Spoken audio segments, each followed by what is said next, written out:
Hi friends, నమస్తే. Village street food YouTube ఛానల్లో ఈరోజు మనం పూర్ణం బూరెలు ఎలా తయారు చేయాలో చూద్దాం. ముందుగా పూర్ణం బూరెలు తయారీకి కావలసిన పదార్థాలు ఏంటో చూద్దాం.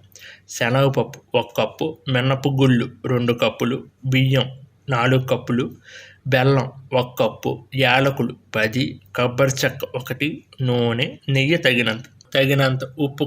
తయారీ విధానం: ముందుగా బియ్యం, మినపగుళ్ళు, శనగపప్పును నానబెట్టుకోవాలి. బియ్యమును ముందు రోజు రాత్రి, మినపగుళ్ళు, శనగపప్పు ఆ రోజు ఉదయం నానబెట్టుకోవాలి. ఇప్పుడు నానబెట్టుకున్న శనగపప్పును మిక్సీలో బాగా ఆడాలి. దీన్ని వేరే పాత్రలోకి తీసుకోవాలి. తరువాత మినప్పప్పు, బియ్యమును కలిపి మిక్సీలో ఆడాలి. దీనిని పాత్రలో తీసుకోవాలి. కొబ్బరిని కూడా మిక్సీలో ఆడాలి. ఇప్పుడు మిక్సీలో ఆడిన శనగపప్పును ప్లేట్లో వేసి దీనిని ఇడ్లీలు మాదిరిగా ఉడికించాలి. దీనికి ముందుగా స్టవ్ వెలిగించి పాత్ర పెట్టి నీరు పోయాలి. దీనిలో శనగపప్పు పిండి వేసి ప్లేటును ఉంచి ఉడికించాలి. ఇందాక మనం మిక్సీలో ఆడిన బియ్యం, మినపగుళ్ళు మిశ్రమంలో తగినంత ఉప్పును కలపాలి. దీనిని చెవి అంటారు. బాగా తరిగి మిక్సీలో ఆడిన కొబ్బరి తురుమును నేతిలో వేయించుకోవాలి. దీనికి ముందుగా స్టవ్ వెలిగించి పాత్ర పెట్టి నెయ్యి వేయాలి. నెయ్యి కాస్త వేడెక్కాక కొబ్బరి తురుమును వేసి కమ్మని వాసన వచ్చేదాకా వేయించాలి. ఇప్పుడు స్టవ్ పై పెట్టిన శనగపప్పు పిండి బాగా ఉడికి ఉంటుంది. దీనిని స్టవ్ నుంచి దించి చల్లార్చి దీనిని మెత్తగా పొడిగా చెయ్యాలి. ఇప్పుడు మళ్ళీ స్టవ్ వెలిగించి పాత్రలో నీరు వేయాలి. దీనిలో బెల్లం వేసి పాకం వచ్చేదాకా వేడి చెయ్యాలి. రుచి కొరకు 4 స్పూన్లు పంచదారను ఉడికించిన బెల్లం పాకంలో వేయాలి.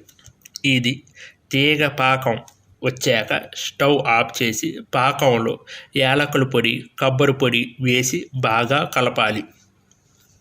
ఇప్పుడు దీనిలో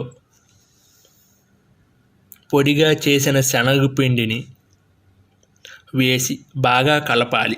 చల్లారాక దీన్ని చిన్న ఉండలుగా చెయ్యాలి. దీనిని పూర్ణం అంటారు. స్టవ్ వెలిగించి పాత్ర పెట్టి నూనె వేయాలి. నూనె వేడెక్కాక పూర్ణం ఉండలను చెవిలో ముంచి వాటిని నూనెలో వేసి బాగా వేయించాలి.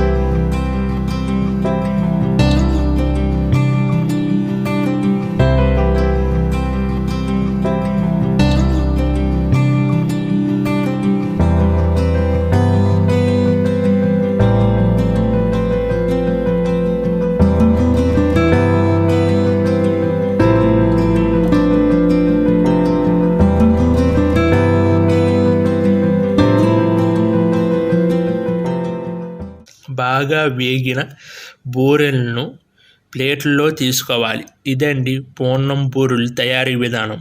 మరో వంటతో మళ్ళీ కలుద్దాం. నమస్తే.